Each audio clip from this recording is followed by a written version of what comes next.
What up, you guys? I hope you're doing well. We're here for our Saturday night secret sermon. This is our weekly segment entitled Secret Teachings of Jesus.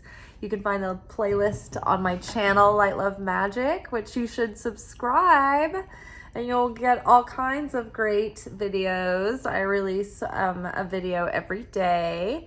And we've got a regularly scheduled list of programming, and sometimes there's bonus videos. But Secret Teachings of Jesus came about because I was just like really curious and really interested in reading the Gnostic Gospels and the Lost Gospels and, those ones that got away. And yeah, so I didn't know when I'd have time to just do it and really devote to it. And I thought, wouldn't that be fun if we made it like a weekly episode that we come back to, a weekly segment? And people really love it, and I really love it, and we're having a good time.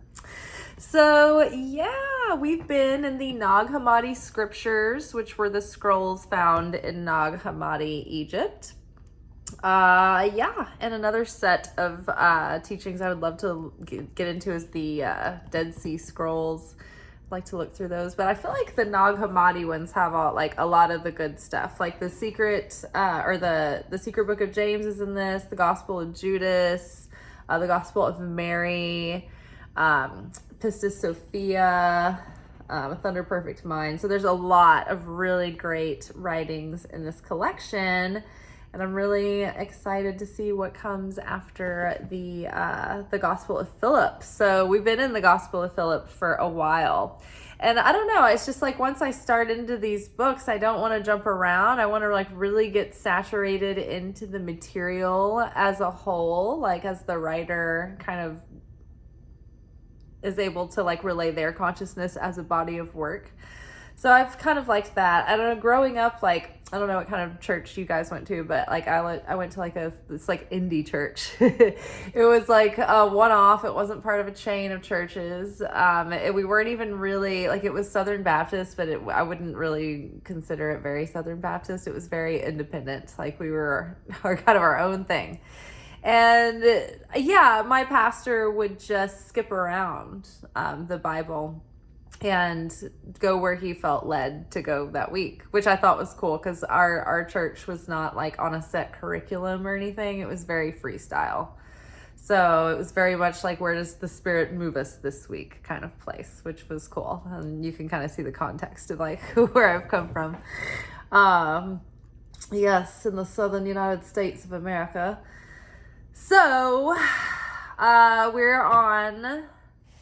we're in the Gospel of Philip. And so far, the Gospel of Philip has been these small portions of text that are very deep and chewy and esoteric. And it just gives us really something to sit with and mull over.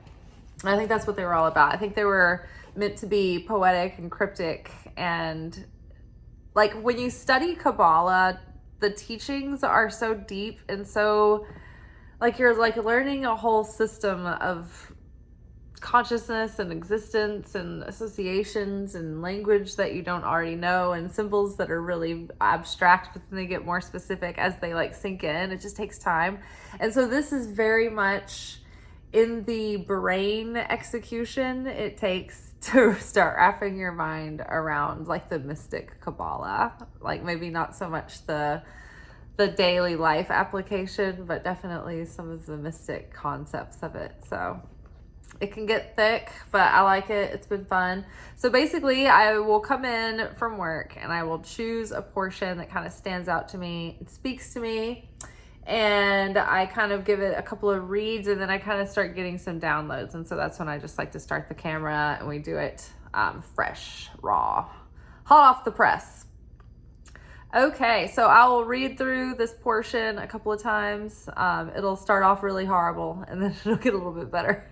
And then if there's any footnotes, we will skim over those, and then we'll just start unpacking this line for line. All right, so this portion is called Adam's Soul. Adam's soul came from a breath. The soul's companion is spirit, and the spirit given to him is his mother. His soul was taken from him and replaced with spirit. When he was united with spirit, he uttered words superior to the powers, and the powers envied him. They separated him from his spiritual companion. And then there are portions from the scroll missing, so it's an ellipsis, ... and then hidden, ... bridal chambers, ... I'm glad we've been doing the preparatory work on the bridal chambers leading up to this. Language excluded. Over the past few weeks, we had been brushing on the concept of the bridal chambers, that came out weird. The bridegroom. I was thinking about the bridegroom at the same time as I was saying the bridal chambers. And just the bride, the bridegroom, the bridal chambers, the concept behind those ideas. And so you see these like this coded text comes through, and you're like, oh, that reference. Oh, okay. And now it's all starting to make sense. Whereas before you're just like, what is this? Is just like a bunch of random chaos. What are they talking about? And then when the language, like you start decoding the language, it's like, oh, okay. I can start unraveling this, especially if you approach it like a poem or a dream that you're trying to interpret. Okay, so let's read it again.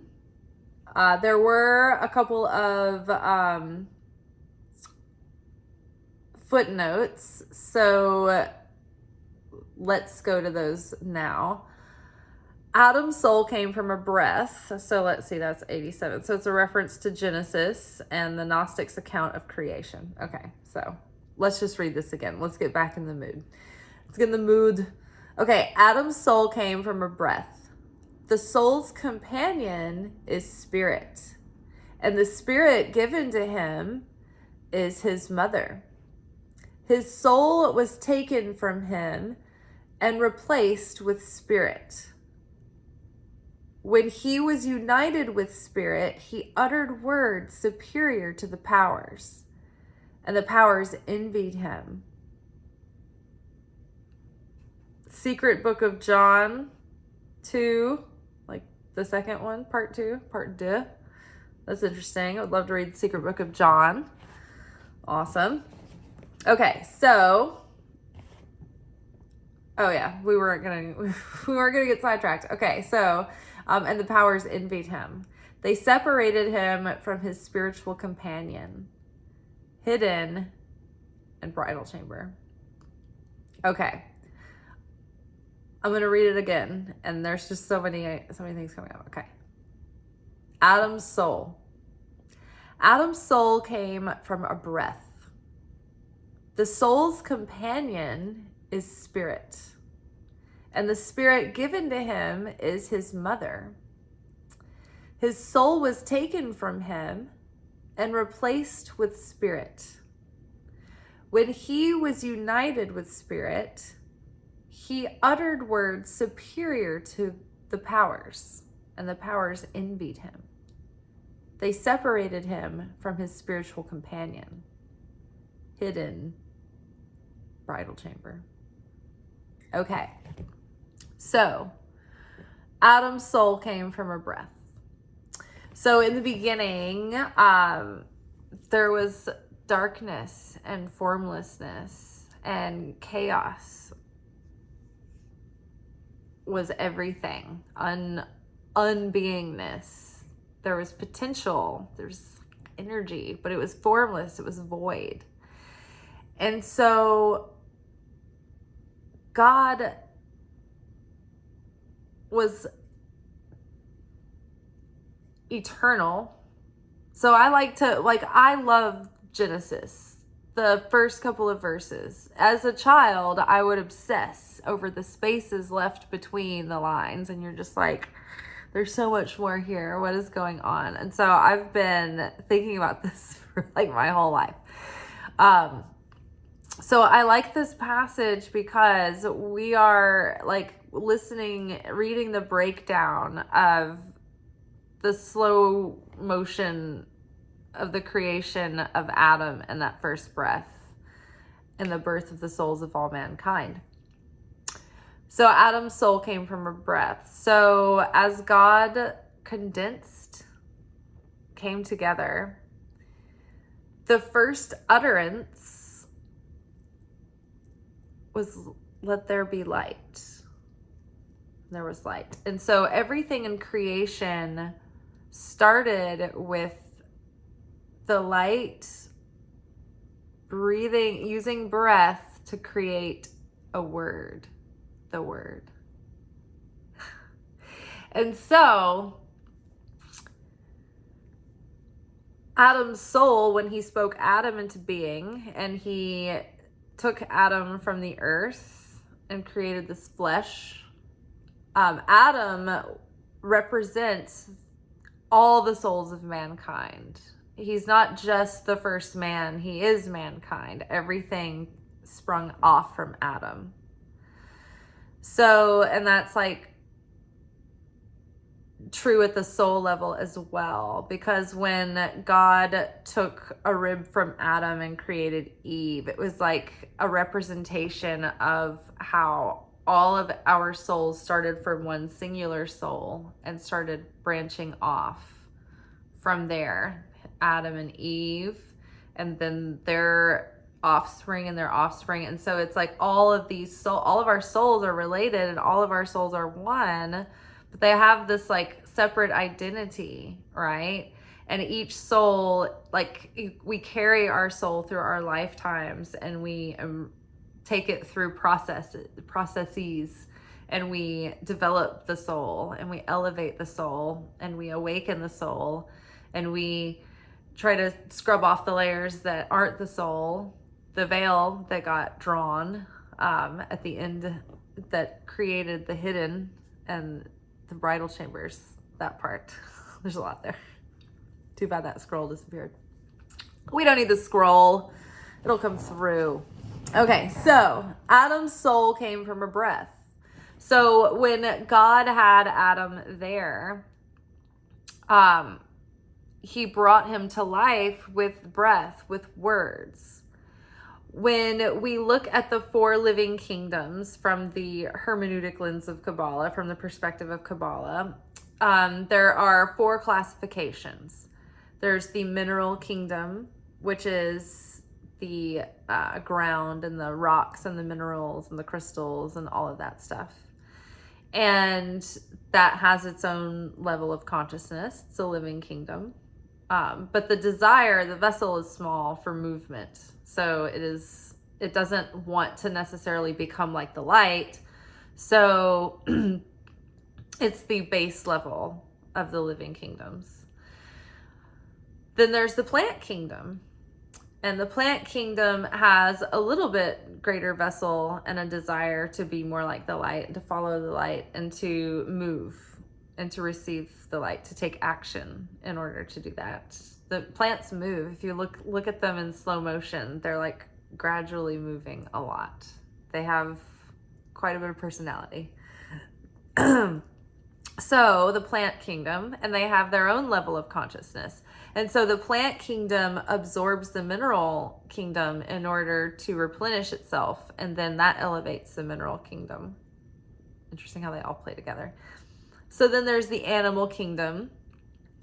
And the animal kingdom does move around. You know, they walk and they slither and they swim and they go to and fro because they have a greater desire to survive and to get food and to make their way. And they even need affection and companionship. Animals have something of like, they have life, they have consciousness, but they have like a spirit, but they don't have a soul that's at stake that they have to improve upon, right? They're operating on instinct and not so much ego. And they do have personal agenda. It's selfish, but it's like from a pure like desire to survive.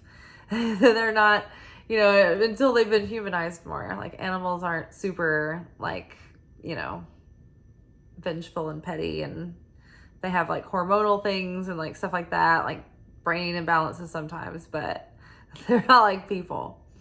I don't think that they have to develop their soul. Now, they could be like reincarnated souls from other lives. You know, you have some animals that are far more awakened than others, you know, you've seen them. So maybe those are people who are having like a restful lifetime, you know, or maybe they are being restricted in this lifetime, but they have to live through a life. So we can elevate the animals as well by, like, if they're more like pets, I guess, or like the kind of animals that you don't eat, because eating the flesh of an animal does actually elevate the energy or soul that was in that animal. When we take it in and it becomes nutrients and it becomes a service, like to the light, to the ultimate elevation of the soul, then like that elevates that thing and maybe completes their judgment for this cycle and re-releases them, and they can be reborn as maybe hopefully a person. That's what they want. Maybe try a tree for a life. I feel like I might have been a tree at some point. So yeah, so people get reincarnated. And so maybe like a righteous soul is like attracted to like a specific food, and it's like good that they are, because there's something there's some light in that food that needs to be elevated and like revealed, and it may not be the soul of someone or something being elevated, but there is light that could be revealed in the energy and in the consciousness of that food. So trust your cravings. So everything's got this soul and this spirit, or that everything's got a spirit, okay? But I believe that it's the people, the human beings, that have souls, because the soul is something that we have to work with and we have to work on. And it's like something that like is rent for the flesh suit that we get to have and come here in the 3D and have this experience. So it all started with Adam. And so Adam's soul came from a breath. And so once we get past the animal kingdom to the human kingdom, we're not actually referred to as the human kingdom. We're referred to as the speaking kingdom, because we have a consciousness and a desire to be just like God, just like the light. And so we want to create and we want to imagine and we want to say our thoughts. When we say what's in our mind, we have created something from nothing. And so what we share in common with the Creator that the other kingdoms do not have is that ability to speak something into creation. So our mouth we have the power of life and death in our tongue. Our words are very powerful. The portals of life and death in our body are very powerful. And so that is the mouth, because that's where we take in our sustenance, and then the sexual organs, because that's where we create new life. So those are very powerful, and they can be used for good or bad, right? Where there's a lot of light, there can also be a lot of darkness or a lot of opposition there. So the human kingdom is the speaking kingdom, because we share the ability to speak. And so God spoke Adam to life, but he breathed the breath of life into Adam. And so without the light of the Creator, we're just an empty vessel, right? So it's the light, the fire, and the breath of spirit that come into us, that animate us, but give us that higher consciousness that is above the instincts. And so that's what makes us fully human and fully divine. And that's what raises us above the angels, because we actually have free will and we have a soul that we lost ownership of, and it doesn't really belong to us, but we're stewards and keepers of it. And so we have to do what we can to remove the veil that was placed, that separated us from the unity of our full, open, awakened, conscious connection fully with God at all times. And so we forgot who we really were. We forgot the power that we had to speak things into being and live in perfect harmony in the light without even the need of like taking in sustenance. We were absolutely divine until we fell out of that perfect union with Creator because of the birth of the ego, the birth of fear and doubt and questions. And oh my gosh, now that I know the difference between good and bad, like good and evil, I can see that there's like threats everywhere. Oh my gosh, we're gonna die if we don't like harvest our wheat. Oh my goodness, like we go to hunt. There's going to be painful childbirth. What are we going to do about the menstrual cycles? Everyone's going to just be bleeding everywhere. Like, oh my God. Like, boom, ego, fear, forgot about the whole paradise that one could be dwelling in, that we have the authority and capacity to dwell in if we could only just wake up and chip away the layers of forgetfulness and the layers of negativity and the layers of fear and the layers of doubt and insecurity and judgment and all the layers that have accumulated over lifetimes and collectively, and that's the collective consciousness and the collective soul, like, and the individual soul. It's just like we have to crack these layers to reveal that light to come forward from the inside. And so that eternal light that is unchanging, that is pure, that is like untarnished, and it's like, it's eternal. It's a piece of the light of God, the creator. And that's the life force that's in us. And that's the thing that is like a version of us that is the highest, purest, most fulfilled, revealed essence and light of that version of the creator in you. It's pure life force. And it's sort of taking the shape of, once your soul has released itself of all of the other layers that aren't that, it's like that's the potential of the soul. But the soul has all of the smudging, like smudges and dents and dings that it gets over lifetimes. And so it's like we're constantly working on taking the layers off while we're continuing to put them back on again. It's like walking up a down escalator. And so we do our best, in life to like, chip away at the negativity, and then also to prevent new negativity. It's a toil. It is a toil. Okay. So Adam's soul came from a breath. The soul's companion is spirit. We're talking about that. It's like what goes with a soul is the spirit. And so the spirit is that piece of God's fire and light that lives and dwells within us in absolute perfection. And the soul and the spirit never takes a hit, ever. And it never, like, it's just perpetual. It's eternal. It's the most like God that we are. It is pure piece of God, right? It's not God, but it is a pure piece out of God. Whereas the soul is a layer all of its own, and it's like it's got all the contracts and all of the stained, sweatshirts and all of that. It's not perfect, but it's a work in progress.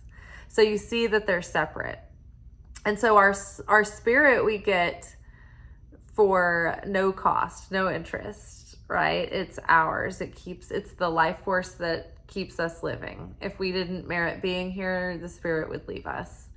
But the soul, it's like we have to like work for the soul and work with the soul and work at the soul. So we don't necessarily get that for free. And there's opposing forces fighting over the ownership of that soul, because the soul is affected by its focus and its weight and density of either light or darkness, right? That's why I love my scales over there. They're very symbolic. And so we're constantly working on transmuting the dark parts of our soul, the negativity, transmuting that into deeper love and compassion and forgiveness, so that we can shift the scales of our soul, of our heart and soul. And so we want to be doing everything we can to purify and elevate the soul, because what we want to do as people, human beings, divine and human, on this earth, in this earthly plane of existence, what we're wanting to do is perfect the vessel so that we can become more like God, so we can share affinity with God, so we can awaken and elevate our soul and our heart and our consciousness and become more united with our spirit. The more that we share vibrational affinity with our spirit, the more we have that human part of us being united in the sacred marriage of the fire and the vessel, right? The sun and the moon, right? It's the masculine and the feminine within a version of it. But the holy sacred union inside is when we can elevate our soul to become one with our spirit. So Adam's soul came from a breath. The soul's companion is spirit, and spirit given to him is his mother. So Adam's soul came from a spirit.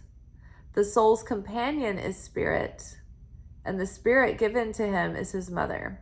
Now let's circle back to Genesis when there was like void and darkness. Spirit hovered over the waters. And so spirit is the feminine, the Holy Spirit, the Shekhinah is the feminine, and God, the light, is the masculine. So in the reality consists of two parts, light and vessel. Like if you narrow it down to two archetypal primordial functions and pieces, it is light and vessel. So the light is the creator. And before there was vessel, there was nowhere to have the universe. There was nothing to receive the light. The light was just the light, and there was no other to like communicate with, to interact with. And so the light created the vessel, right? And that's what we see here in this diagram. This is the tree of life. This is a map of the cosmos. It's a map of God. It's a map of the human soul. It's a map of the paths of the archetypal paths of the soul's sojourn through its experience in life and its transcendence towards higher consciousness. And so up here, these are the three negative veils of existence. This is before there was anything at all. This was the void. This was the chaos. This was the shapelessness. This was before there was let there be light. This is after let there be light, okay? So before, like this right here, this circle here, this spirit, this is the moment that like the Big Bang happened and fire shot into an empty space and created the space that the gases clouded in and then gave birth to all the galaxies that within what we know as the multiverse and the universe and all that. So that's the physical manifestation once it gets down here, but there was like this whole non-physical part of it as well, but leading up to that. And so the light here is the most concentrated form. This is the highest form. This is the abstract version of God as like the all in one, all the colors of the rainbow in one create white light kind of thing. You're like, how is it all in the white light? Everything is in the light of the creator here. And the creator is in its most abstract as the light because everything is contained in it. And as the light goes down into these other spherot, into these other dimensions, it gets kind of filtered through and like separated and more physicalized and condensed. And think of it crystallizing, right? It starts as a vapor and it becomes more physical. Same as the light. So just above this, the light was here in this endless sea, this limitless sea of light, perpetuating in unbeingness and formlessness. And then light needed to share. Light needed to give of itself. Light needed to have an experience. So in order for light to experience and share, light needed other. And so light created the vessel, the womb that would gestate the creation of life and existence. And so in that regard, there is the masculine, which is the light, the creator, the sharer, the giver, who came forth into the feminine. Bina, the cosmic mother. So light, the Father, and the Holy Spirit is the feminine. And so the Spirit is mother, and the light is the Father, and the soul is the product. The soul is us. The soul is man. So Adam's soul came from a breath. The soul's companion is spirit, and the spirit given to him is his mother.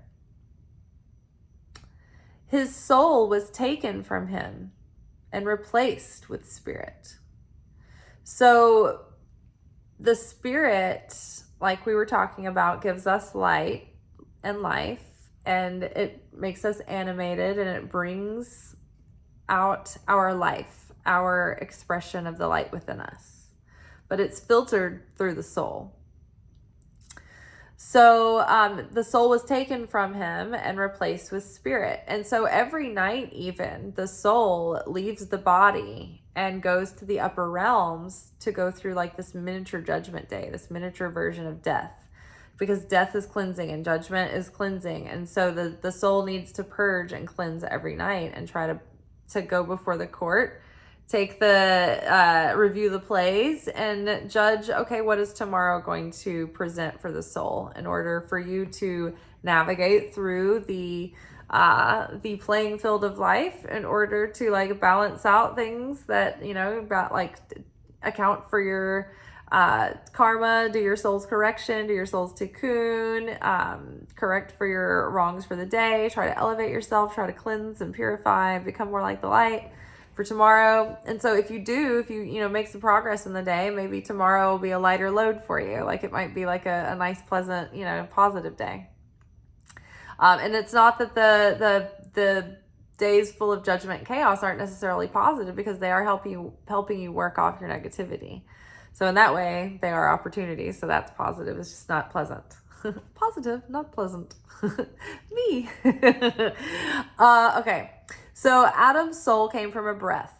The soul's companion is spirit, and spirit given to him is his mother. His soul was taken from him and replaced with spirit. So we don't own our soul, right? Like there are the powers that be, the light and the dark are competing and fighting for our soul and warring for our soul. And we participate in what we do with our soul, right? And the soul is the thing that's at stake, right? We're trying to save our soul, right? We're trying to elevate our soul. We're trying to awaken our soul. And replaced with spirit. When he was united with spirit, he uttered words superior to the powers. So when we are awakened and we are united with spirit, like we were talking about, we are in that holy union, that sacred union within, where we have seen through our darkness and we remember who we are, and we are conjoined with that part. It's like in the old cartoons where it's like ta-da, unite, like with this ring. And then like powers combined, and then like the power comes on. Y'all know what it's very vague what I'm doing, but you kind of get it. When the people start like connecting parts of themselves, or their like vestments have like ornamental power tokens and talismans, and it all comes together, and then the power comes on, right? So when the soul and the spirit unite, the words are so powerful that we are above like the angels and the powers of the influence of like the astrological influences. So the powers are like the governing forces of the material realm, and they're lower powers. They're also servants to humans, but they're lower than humans. And so the powers don't have the same status as us in the cosmos, because we have the capacity to be divine. But also we have the capacity to be animalistic and base and dark. And so it is up to us to claim that sovereignty and use our free will to rise above our instinctual animalistic nature, the nature that says receive for the self alone, watch out for yourself, do for yourself, survival mode, You can't be generous. Look out for number one, the desire to receive for the self alone. Or sometimes it's the desire for instant gratification. I want what I'm craving. I want food. I want sex. I want protection. I want this. I want that. I want comforts. I want luxury. I want shelter. I want this. And you're just like thinking about it like a dog thinks about, okay, I need my meal. I need to go to the bathroom. I need to do this. I need to do this. Like, it's just like going through the motions, satiating the body needs, but not awakening the spirit, and not like connecting with the spirit by awakening the soul. And so, that's when we learn to restrict the body's consciousness, and we learn to have discipline, and we have self-control. And so we start to go through higher levels of self-mastery when we can overcome our physical animalistic nature for the sake of revealing our higher nature. And so that being able to choose to claim your sovereignty and choose the light instead of the darkness, and develop yourself and awaken yourself and carry the discipline of that self-mastery actually gives you power over the cosmos, over the angels, over demons, over, you have authority over the animals and even the weather, depending on like how much you can own of this. But we are more powerful than the angels, but we're not awakened. We're not living in that level or in that place yet. So they still have more power. They can still demonstrate more power than us. But as far as like having that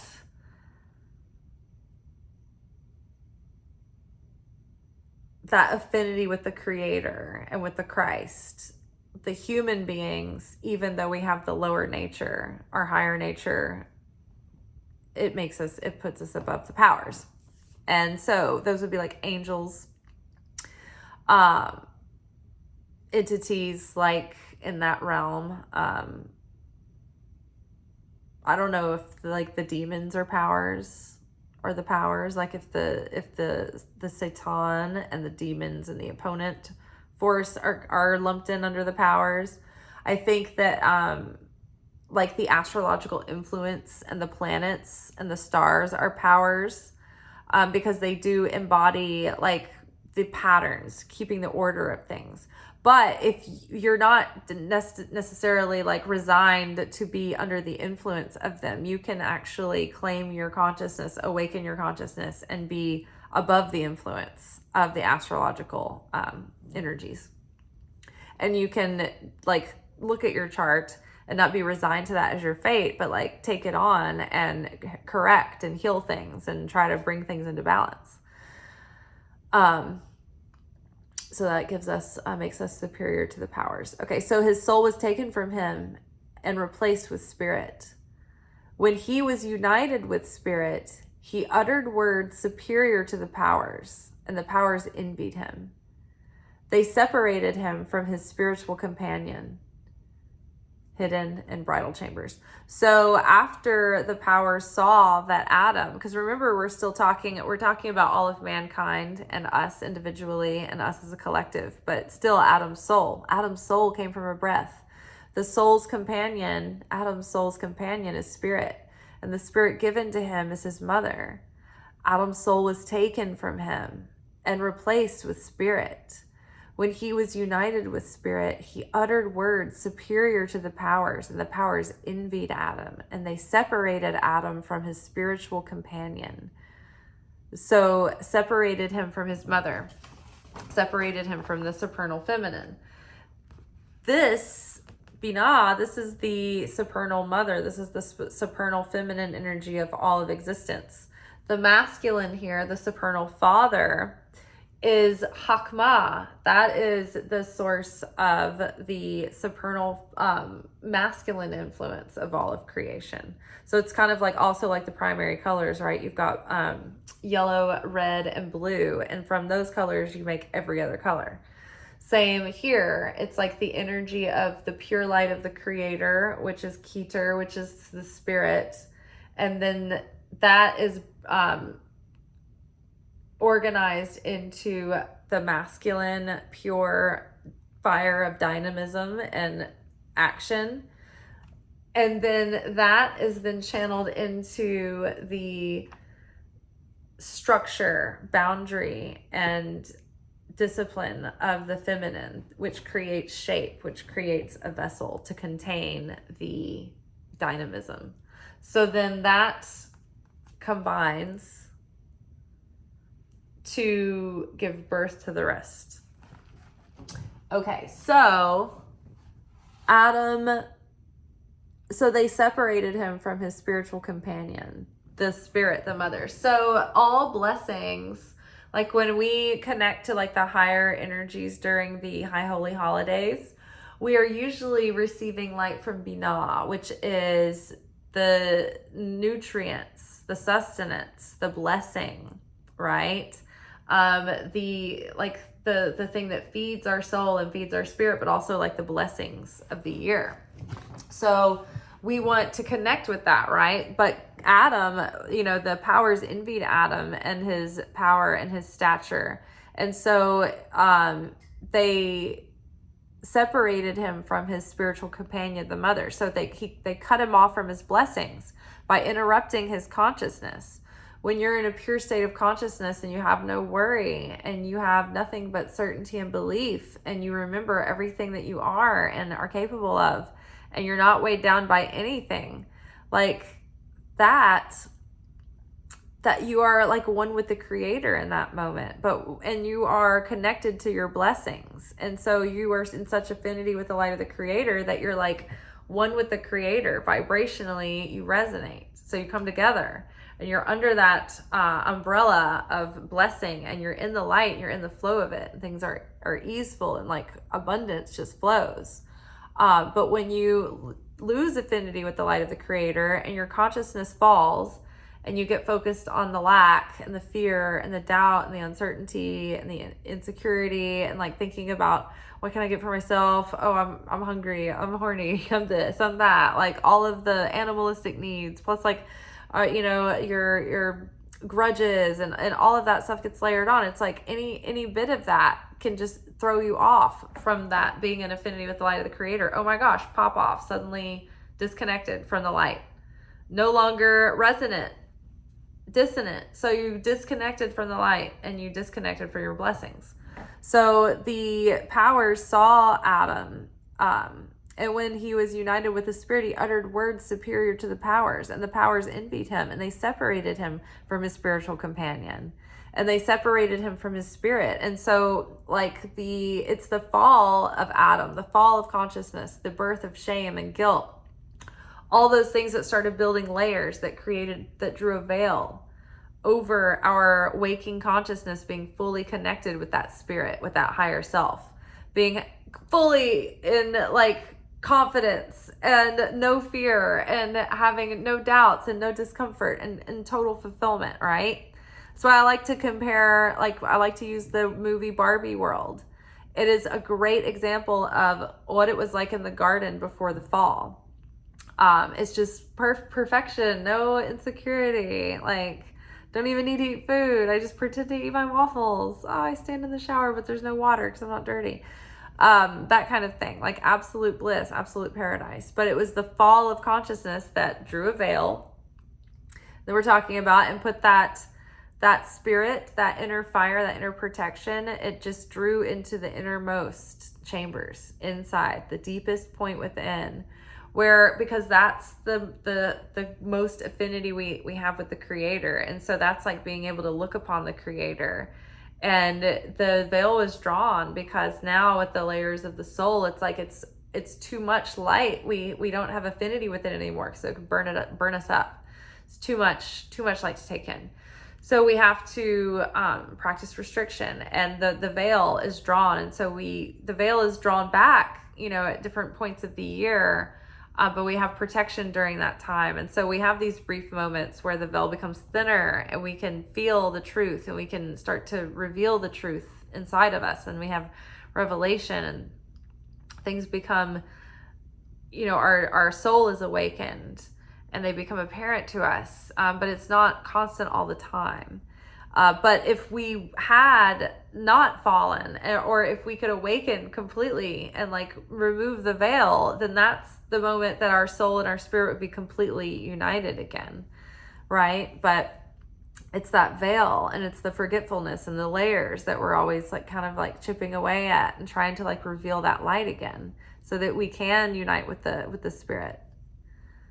So they separated him from his spiritual companion, ... hidden ... bridal chamber. So the light is hidden, and the innermost hidden is like the purest part of the creator, and like the Holy Spirit, it's like in the most hidden form. It's like hidden behind the veil, and the innermost hidden. The bridal chamber we talked about is like that innermost hidden part where the soul and the spirit maybe meet through the heart space. Like the heart, I think, is a bridge. It's also an information processor. And so the heart kind of is the key, the place where the bridal chamber is. And so what is the bridal chamber? The bridal chamber is when the masculine and the feminine come together to be united in that sacred marriage, that sacred union, where the spirit and the soul come together, and they're one with the divine, with God once more. Just as in the garden before the fall of Adam's soul. And so we atone for the sin of Adam, even now, all of us, because we all come from Adam's soul. So we were all there. We were all part of it. We did it too. But it wasn't, it was always meant to happen because for this journey back. But it was the fall was not even the initial mistake, but the guilt and the shame that really separated us. It was the shame and the guilt that followed, not necessarily even the initial eating of the fruit. It wasn't even the knowing of the difference of the fruit, like once eating it, like knowing the difference between good and evil, but it was the shame and the guilt of committing the sin after the fact that created the fall. Because the guilt and the shame was too heavy, it was too dense, and that, like, the light of the creator doesn't have shame, it doesn't have guilt, it doesn't project shame or guilt either. So doesn't say that we aren't to understand what's right and wrong and like atone for that, but like to have guilt and baggage about it and shame, like that was from the dark side. That was like what we adopted as the flesh, as the lower ego. And so that drug us down, and it separated us from the absolute perfection of having affinity with the light of the creator. And now we're just trying to work on removing the veil that keeps that part, that truth, that revelation within hidden in the depths of the bridal chamber, where we hope that the spirit and the soul can once more come back together and reveal the light of the creator through us. All right, you all, I'm tired and I'm starving, so I'm gonna have dinner now, but I hope y'all have a good rest of the night, day, whatever you're watching this. And the next video, we will be back for our weekly energy oracle forecast. There's also a new moon tomorrow, so I will try to do both the new moon workshop and the weekly energy oracle forecast. I'll do my best. All right, y'all, take care. Ciao. Thank you for watching. If you enjoyed this video and you got something out of it, then please give it a like. Subscribe to the channel. Turn on notifications to be notified of when I drop content. Like the videos, comment, share them. Anything that you do helps these messages get out to other people who need them. So you watching a video and taking an action on it actually makes a positive difference in someone else's life.